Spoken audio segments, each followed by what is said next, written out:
Gloire à Dieu, gloire à Dieu. Merci Seigneur pour ce moment d'échange. Merci Seigneur pour ce moment de communion. Je prie au nom de Jésus que ton Esprit Saint prenne le contrôle de ce moment. Parle à quelqu'un ce soir, Papa. Parle à quelqu'un, Seigneur. Parle-nous, Seigneur, à travers ta parole, dans le précieux et glorieux nom de Jésus. Merci Seigneur pour ta direction, pour ton aide, au nom puissant de Jésus. Mon frère, ma soeur, que le Seigneur te fortifie, que le Seigneur te bénisse et te fasse du bien au nom de Jésus. Ce soir, nous voulons parler de sacrifice vivant que le chrétien, l'enfant de Dieu, doit offrir au Seigneur, à son Dieu. Alléluia. Oui. Nous allons lire dans le livre de Romains 12, verset 2. Dans le livre de Romains 12, verset 2, la Bible nous dit: ne vous conformez pas au siècle présent, mais soyez transformés par le renouvellement de l'intelligence, afin que vous discerniez quelle est la volonté de Dieu, ce qui est bon, agréable et parfait. Alléluia. Gloire à Jésus. Amen. Le Seigneur nous dit dans ce verset: ne nous conformons pas à ce siècle présent. Alléluia. Nous avons reçu un ordre. Ce siècle présent, cette vie actuelle, façon le monde est en train de tourner présentement, l'Éternel nous prévient: ne nous conformons pas. Ne nous conformons pas. Parce que de la façon ce monde se déroule, la façon les choses se déroulent, ce n'est pas lui sa volonté. Oui, c'est un moment où le chrétien doit identifier ses temps, doit connaître ses temps et savoir que ces temps-là, ce n'est pas des temps où il faut jouer, où il faut se conformer, où il faut suivre le mouvement. Non, nous allons voir ensemble quelles sont les caractéristiques, alléluia, de ce siècle présent. Oui, identifions ensemble ce siècle présent. Quelles sont ses caractéristiques? Alléluia. Première caractéristique, nous constatons l'amour du monde. L'amour du monde. Actuellement, tout le monde aime le monde. Le monde, l'amour du monde, c'est quoi? C'est les plaisirs qu'il y a dans ce monde. Yes. Quand on parle de plaisir qu'il y a dans ce monde, on parle de la richesse matérielle.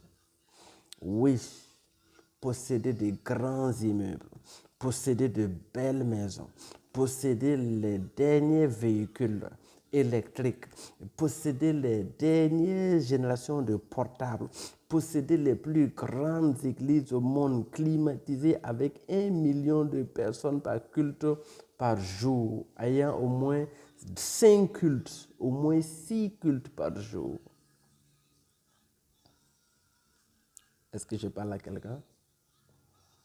Ce monde présent est caractérisé par l'amour matériel et financier, à tel point que si tu n'as pas l'argent, si tu n'as pas les biens matériels, quelle que soit l'onction que tu as, quel que soit le don spirituel que tu as, quelle que soit ta valeur, tu seras toujours méprisé.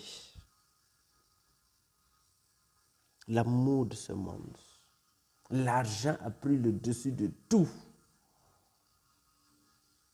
Le matériel a pris le dessus de tout. Par fini, chacun fait la concurrence avec son prochain pour être le plus riche, pour la personne qui a le plus de biens matériels. La personne dont la fortune est évaluée plus en CFA, mais en euros ou en dollars. L'amour du monde, la rivalité, l'orgueil. Voici les caractéristiques de ce siècle présent. Une des premières caractéristiques. Oui, l'argent. Tout le monde court. Même les chrétiens, même les enfants de Dieu. Ils ont courbé la tête. Ils sont en train de courir comme tout le monde. Des chrétiens aujourd'hui qui sont corrompus. Des chrétiens aujourd'hui qui ne respectent plus la parole de Dieu à cause de Saint-Franc, qui sont prêts à violer les commandements de la parole de Dieu pour pouvoir s'enrichir.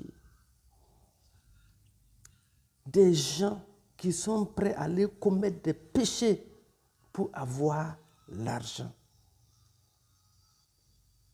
L'amour du monde. Quel est le prix à payer pour avoir la richesse de ce monde? Mais si tu as la richesse de ce monde, tu vas l'amener où? Tu vas amener cette richesse où?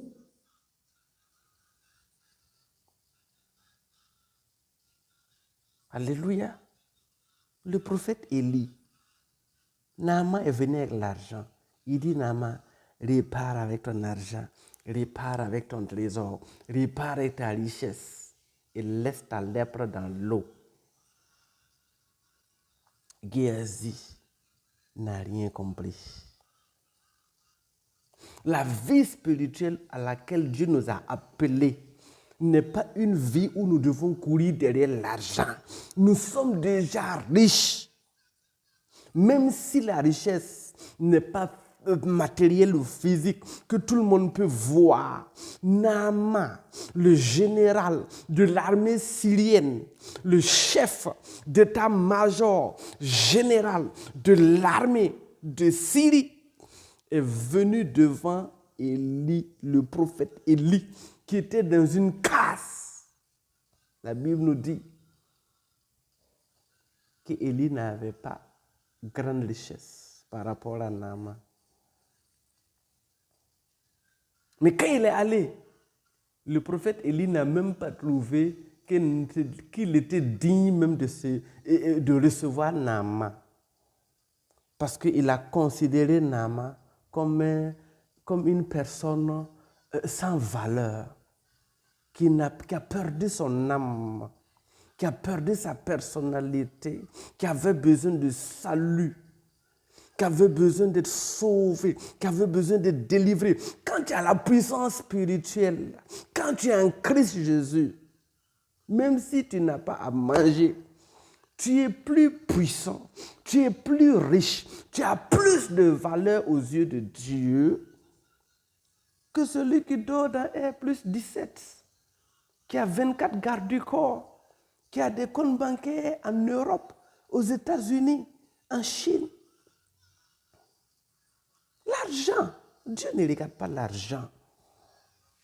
Voici une des premières caractéristiques de ce siècle présent. Tout le monde court pour l'argent. On ne dit pas de ne pas chercher l'argent. Non. Mais il y a un prix à payer. Contente-toi de ce que Dieu te donne. Élie mangeait ce que Dieu lui donnait. Il a fermé le ciel pendant 3 ans. Il est allé chez un homme riche, chez un commerçant riche, chez un homme d'affaires riche. Non. Il est allé chez une veuve qui se cherchait elle-même, qui était plus pauvre même que lui, avec un enfant. Mais Dieu a pourvu. Élie, il est allé au bord de l'eau.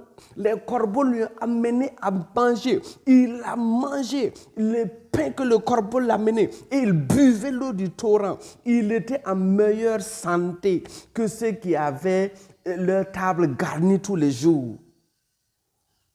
Daniel et les 3 garçons hébreux, quand ils étaient dans la cour du roi, il a dit à l'eunuque, nous ne voulons pas manger ce que le roi mange et puis il reste. Non, laisse-nous manger des herbes. Laisse-nous manger des légumes. Et au bout d'un certain temps, examine-nous avec ceux qui mangent ce que le roi mange. L'eunuque a témoigné que ce que les gens mangeaient et ce qu'ils mangeaient, effectivement, il y a une différence. Ils étaient plus en forme, plus en bonne santé que les autres. Dieu ne regarde pas l'argent. Tu as un salaire de 100 000. Rends grâce à Dieu. Tu as plus de valeur que le païen, que l'incrédule qui va vendre son âme pour avoir 1 million par heure. Je te dis par heure, il ne dort pas. Hey, toi, moi, tu dors, tu rêves. Lui, il ne dort pas, il ne peut pas avoir le luxe de dormir. Il ne peut pas se permettre de dormir. Parce que s'il dort, soit il meurt, soit les démons viennent le tourmenter. Ah. Non. La convoitise, les plaisirs de ce monde, la belle vie, aller à Dubaï, rentrer dans les plus grands hôtels, avoir n'importe quelle femme dans le monde, une femme chinoise, coucher avec une femme chinoise, une femme blanche, une femme sud-africaine, une femme arabe. Il y a quoi dedans? Femme, c'est femme. Fréquenter les plus grands supermarchés au monde pour se faire voir, fréquenter les grands de ce monde pour dire que moi aussi je suis grand. J'ai grand, mais ton âme n'est pas sauvée. Si tu meurs ainsi, tu vas en enfer. Il te faut Jésus. Les chrétiens doivent éviter ça. Les enfants de Dieu ne doivent pas se conformer à ce siècle présent. Courir pour chercher l'argent par tous les moyens. Non. La richesse matérielle par tous les moyens. Non. L'amour de ce monde, les plaisirs de ce monde. Il y a quel plaisir dans ce monde? Quel est le plaisir qu'il y a dans ce monde? Si ce n'est de recevoir Jésus, de marcher dans les voies de Jésus, d'obéir à Dieu, de pratiquer ses voies et d'aller lui rendre compte de sa mission. Toutes les fortunes que les gens acquièrent, c'est pas que c'est pas bon. C'est bien. Ça leur permet d'avoir un cadre de vie agréable. Mais prendre cela, placer au-dessus de Dieu, c'est ça qui n'est pas bon. Ne te conforme pas à ce siècle présent. Ne cours pas derrière l'argent pour tout. Par tous les moyens, il te faut l'argent. Tu vas avoir l'argent par tous les moyens. Mais tu n'auras plus Dieu, tu n'auras plus le salut. Le général syrien avait l'argent. Il était riche, il est venu avec l'or. Et le prophète Élie a dit, prends ton or, pas, je ne veux pas. Hey, je ne veux pas de ta richesse. Je ne veux pas. Pars avec. Que je te bénisse. Tu es guéri. Go. Tu es un lore. Pas à la vie. Kouli Zake. Maintenant, c'est cool la vie. C'est ce qu'il lui a dit. Il n'a pas regardé le général syrien comme étant une personne qui peut taper, se faire des millions en même temps. Parce que le général est venu là, l'argent, il a guéri, il doit prendre des centaines de millions avec lui. Non! Non! Surveille ton cœur. Voici les caractéristiques de ce siècle présent. Première caractéristique, l'amour de ce monde. L'amour de l'argent, la convoitise des yeux, la grandeur. Oui, je veux être grand dans mon domaine. Je veux être grand, le plus grand pasteur, le plus grand diplômé, le plus riche, l'homme d'affaires le plus influent. Bon. Quel est le prix à payer? Ton âme est sauvée. Laisse Dieu t'élever, cherche Dieu. Parce qu'après l'argent, beaucoup ont été riches avant toi. Beaucoup ont palpé ces millions avant toi. Ils ont fini comment? Cherche Dieu. Sauve ton âme. Ce siècle passe. Mais chacun rendra compte de ce qu'il a fait de sa vie sur la terre. Ça, c'est la première caractéristique. Deuxième caractéristique de ce siècle présent, l'idolâtrie. Aujourd'hui, on parle de retourner aux religions ancestrales. On parle d'adorer les ancêtres. Toi, chrétien, tu regardes ça, tu es troublé. Toi, chrétien, tu regardes ça, tu commences à douter. Tu ne tiens pas ferme. En tant que tu penses effectivement, ici, Dieu a dit, toi, et le ciel t'aidera. Toi aussi, tu vas aller égorger ton poulet, adorer tes ancêtres, et puis venir à l'église. Prier quel Dieu? Prier quel Dieu? Tu vas aller faire ça, et puis venir prier Dieu. La Bible nous dit, on ne se moque pas de Dieu. On ne se moque pas de Dieu. Aujourd'hui, ils racontent, ils influencent, ils envoient des énergies négatives pour dire que le christianisme est une religion apportée par les Blancs. Mais Jésus n'était pas blanc. Est-ce que Jésus était blanc? Les Blancs ont amené le christianisme, mais Jésus n'était pas blanc. Ils ont été christianisés comme nous, on a été christianisés. Mais parmi eux, il y en a qui ont accepté, parmi eux, il y en a qui ont refusé. Jésus n'a jamais été blanc. C'est un hébreu, c'est un juif. Alléluia. Mais ceux qui disent que mon grand-père n'est pas Jésus là, c'est de l'ignorance. Ton grand-père n'est pas Abraham, Isaac et puis Jacob. C'est de l'ignorance. Tu ne sais pas de quoi tu parles. Alléluia. Regarde, toi et moi, comprenons une chose. Le lien spirituel est au-dessus du lien de sang. Je reprends. Les liens spirituels sont au-dessus des liens de sang. En acceptant le Seigneur Jésus comme Seigneur et Sauveur, le lien de sang là est inférieur au lien spirituel que tu as lié avec Jésus.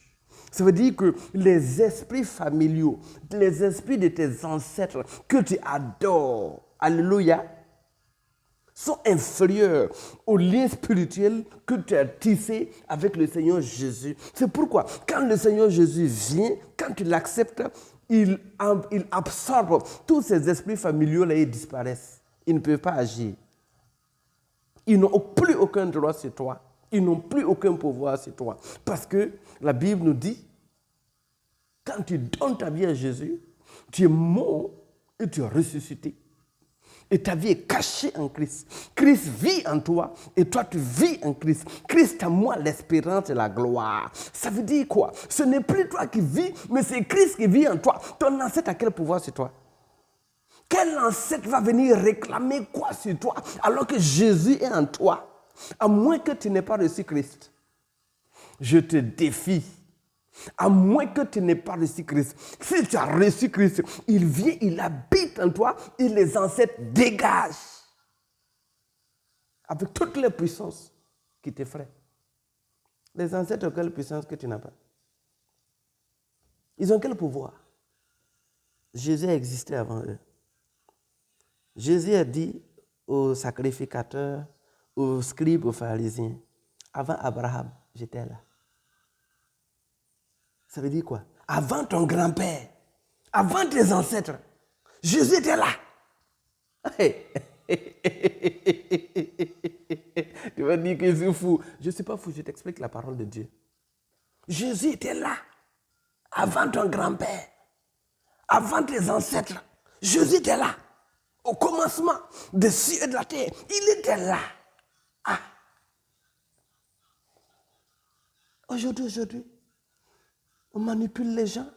Retournez, ne soyez plus chrétiens, ne suivez plus Jésus, parce que quoi? Chacun suit son père. Chaque enfant suit son père. La Bible nous dit quoi? Les brebis entendent ma voix. Si Jésus est ton Seigneur et ton Sauveur, tu n'es pas encore chrétien. Si tu m'entends, le Saint-Esprit témoigne à ton cœur que tu dois donner ta vie à Jésus urgemment. Tu dois donner ta vie à Jésus pour te sauver. Un ancêtre même sera jugé. Les ancêtres vont passer devant le tribunal céleste. Ton grand-père, tes arrière-grands-pères passeront devant le tribunal céleste pour être châtiés devant tes yeux. Ce n'est pas derrière toi. À cause de tes parents, tu ne donnes pas ta vie à Jésus, tu as peur. Tes parents, tu vas voir tes parents au ciel. Tu vas être arrêté. Tes parents seront arrêtés sur le même rang que toi. On va dire à ton papa d'avancer. On va dire à ton grand-père d'avancer. Pourquoi vous n'avez pas donné votre vie à Jésus? Quand tu verras le châtiment qui tombe sur tes parents, tu vas commencer à attraper ta tête, à crier avant que ça n'arrive sur toi. Tu vas dire que c'est eux qui t'ont trompé. Alors que non, aujourd'hui, c'est trop tard. Tu as entendu cette parole. Tu ne vas pas aller dire d'abord que ce sont tes parents qui t'ont empêché de donner ta vie à Jésus. La vie est individuelle. Chacun a une âme, chacun a une tête, chacun a un corps, chacun a un esprit. Chacun a un mandat sur la terre. Ton père ne peut pas s'opposer à ce que tu accomplisses un mandat divin. Hey! Qui il est? Ton ancêtre ne peut pas s'opposer à ce que tu accomplisses un mandat divin. Qui il est? Seule la volonté de Dieu se fera sur la terre. Et les dieux qui n'ont pas créé les cieux et la terre disparaîtront de la terre et de dessous de la terre. Le règne de Dieu s'accomplira. Le règne de Dieu viendra. Et Jésus reviendra. Ceux qui se moquent que Jésus est parti, ça fait plus de 2000 ans. Quand il va revenir, vous allez pleurer. Vous allez pleurer. Parce que ce sera trop tard pour vous. Ceux qui disent que Jésus est parti, il ne va pas revenir. Ceux qui disent que Jésus a tardé, il ne vient pas. Vous allez pleurer à son retour. Jésus va revenir. Il est encore temps que tu changes de pensée. C'est pourquoi cette vidéo est faite pour toi. Écoute cette vidéo. Ne joue pas avec. Écoute cette vidéo. Jésus te veut, il veut te sauver. Ne te laisse pas blaguer par un ancêtre. Ton ancêtre est inférieur à Jésus. Ton premier ancêtre est inférieur à Jésus. Jésus-Christ de Nazareth, Dieu sauveur. Dernière caractéristique de ce siècle présent que nous allons prendre, c'est la technologie. De nos jours, le siècle présent, une technologie qui est avancée, poussée, les réseaux sociaux, endoctrinés, influencés par des énergies négatives, où on enseigne l'idolâtrie, on enseigne la magie, on balance des vidéos à caractère sexuel, on balance des nudités, on balance tout pour absorber les énergies des chrétiens. Toi qui es chrétien, fuis ces mauvaises choses. Il y a beaucoup d'autres choses qui sont très bonnes sur les réseaux sociaux. Il y a beaucoup d'autres choses qui sont excellentes sur les réseaux sociaux. Demande au Seigneur de te conduire. Et fuis ce siècle présent. Parce que le retour de Jésus est imminent. Alléluia. Nous poursuivons. Il nous dit, je reprends le verset. Le verset nous dit, Romains 12, verset 2, ne vous conformez pas à ce siècle présent. Passez le temps sur TikTok, sur les réseaux sociaux, en train de regarder de n'importe quoi, des femmes nues, des vidéos à la caractère balthazérienne, des vidéos bizarres, des choses qui affaiblissent ta foi, qui volent ton énergie, qui volent ton courage, qui volent ta force. Toutes ces choses, c'est pour t'affaiblir. Ne te conforme pas à ça. Ne te conforme pas à ça. Et si tu as des idées pour aller adorer des ancêtres, pour aller rentrer dans des sectes, pour aller rentrer dans des choses, ne pars pas. Reste avec Jésus. Prie. Le Seigneur va te délivrer. Le Seigneur va te sauver. Tu es sa créature. Alléluia. Il dit, ne vous conformez pas à ce siècle, mais soyez transformés par le renouvellement de l'intelligence. Nous allons voir en deuxième partie ce que Dieu veut que nous fassions. Oui, première des choses, Dieu veut que nous ayons une intelligence renouvelée. Mais comment avoir une intelligence renouvelée? Josué 1:8. Méditez la parole de Dieu, nuit et jour. Si tu dis que tu as prié, c'est au minimum 1 heure par jour. 1 heure, c'est l'unité de mesure de la prière. Si tu n'as pas prié, 1 heure, tu n'as pas prié. Tu peux diviser 15 minutes, 4 fois. Tu peux diviser 10 minutes, 10 minutes, mais il faut prier au moins 1 heure. 30 minutes le matin, 30 minutes le soir. Débrouille-toi pour prier au moins 1 heure. Lis la parole de Dieu. C'est ça qui va renouveler ton intelligence. Ça va te permettre d'être en communion avec Dieu. Ça va te permettre d'être en alerte. Et Dieu va toujours te parler. Dieu va toujours te renouveler. Dieu va toujours te restaurer. Dieu va toujours te révéler les choses. Et tu seras toujours en avance. Quand les gens courent pour aller dans des choses, Toi, tu es en réserve. Tu es mis à part. Tu es consacré. Tu es mis à part. Tu ne te conformes pas à tout le monde. Non. Tu n'es pas un conformiste de ce siècle présent. Non. Tu es un enfant de Dieu qui suit des directions divines, qui est renouvelé constamment par la parole de Dieu, qui est ta boussole, qui est l'épée de l'esprit. Les gens diffament la parole. Il y a plusieurs versions de la Bible. Il y a plusieurs ceci, La Bible est incomplète. La Bible est ceci. Ils savent ce que c'est que la parole. Ils savent ce que c'est la Bible. Ils ont peur de la Bible. C'est pourquoi ils veulent diminuer la valeur de la Bible pour ceux qui écoutent, qui n'ont pas la foi. Une fois qu'on te dit que la Bible, il y a plusieurs versions, ce n'est pas l'original. Si tu ne grouilles pas, tu perds la foi. Mais ta foi est restaurée au nom de Jésus. Tout ce que l'ennemi fait pour voler ta foi et voir l'échec, l'Éternel te fortifie maintenant au nom de Jésus. Deuxième point, ce que recommande la Bible, et dernier, sur lequel nous allons nous arrêter, sinon à d'autres points, c'est de connaître la volonté de Dieu et de mettre cela en pratique. En lisant la parole, en priant, tu vas connaître la volonté de Dieu. Tu sauras ce qui est agréable à Dieu et tu vas suivre la volonté de Dieu. Tu ne vas pas te conformer à ce monde. Et à partir de là, tu verras le ciel s'ouvrir sur ta vie et les bénédictions de Dieu descendent. Tu verras que là où les gens tombent, tu es ferme. Tu verras que là où les gens échouent, toi tu réussis. Tu verras que là où les gens ont des épreuves, quand toi tu arrives, tu surmontes et tu passes. Les gens ne vont pas comprendre, mais c'est parce que tu as l'intelligence renouvelée et c'est parce que tu marches avec la parole de Dieu, tu obéis avec la parole de Dieu. Tu ne rentres pas dans la corruption, tu ne rentres pas dans les compromissions, tu ne triches pas, tu ne voles pas, tu vis de ce que Dieu te donne. Ce que Dieu ne t'a pas donné, ne cherche pas. Non, ce que Dieu t'a donné, prends. Il ne faut pas corrompre quelqu'un pour prendre. Il ne faut pas voler quelqu'un. Vis loyalement, vis intègrement. Jésus a pillé qui? J'ai pris le cas du général Nama. Il est venu voir le prophète Élie pour lui donner l'argent après la guérison. Élie dit, il ne veut pas, va avec ton argent. Il n'a même pas reçu. Il ne s'est pas laissé séduire. Non, il est resté ferme. Quand quelqu'un vient avec des propositions pour cela, tu vas tenir ferme. Oui, tu ne vas pas tomber. Parce que la grâce et la faveur de Dieu reposent sur toi. Je vais prier pour toi. Père éternel, je prie pour ces enfants. Je prie pour ton peuple. Je prie pour tes fils. Je prie pour tes filles. Augmente leur foi, papa. Augmente leur courage, Seigneur. Augmente leur force, Seigneur.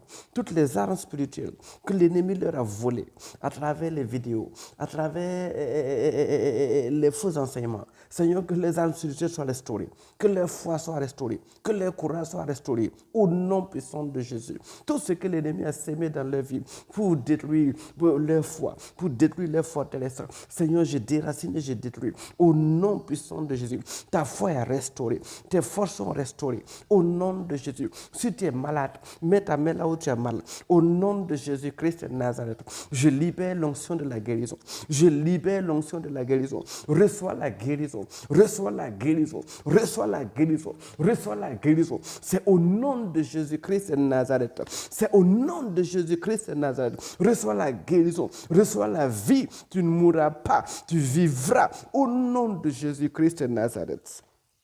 Si tu as besoin d'un emploi, au nom de Jésus-Christ de Nazareth, que d'ici le 31 décembre, l'Éternel ouvre les portes de travail. L'Éternel ouvre les portes de travail pour toi. L'Éternel ouvre les portes de travail pour toi. Au nom de Jésus, la nuit du 31, tu vas témoigner. Je vois des femmes également qui ont besoin d'enfantement. Au nom de Jésus, mets ta main sur ton ventre. Au nom de Jésus, tout ce qui bloque l'enfantement est détruit par le feu de Dieu. La stérilité s'en va. Les trompes bouchées sont débouchées. Les kystes sont détruits, les fibromes sont détruits. Au nom de Jésus, l'activité des esprits des eaux, des esprits de puissance du mal qui t'empêchent d'enfanter sont neutralisés par le sang de Jésus. Reçois la guérison. Au nom de Jésus, reçois ton enfantement, reçois la fertilité. À partir de maintenant, tu es fertile. L'année prochaine, à cette heure-ci, tu vas témoigner, tu vas enfanter et tu vas témoigner au nom de Jésus-Christ de Nazareth.